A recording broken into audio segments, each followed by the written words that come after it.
Srimannarayana. July 6, 2025 ఒక విశేషమైన రోజు ఉంది. మీకు తెలుసా?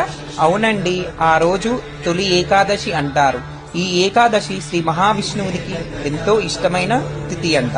అయితే ఈ రోజు మనం ఉపవాసం పెట్టుకోవాలి, విష్ణునామం జపించాలి, రాత్రంతా జాగరణ చేస్తూ మన మనసును పవిత్రంగా చేసుకోవాలి.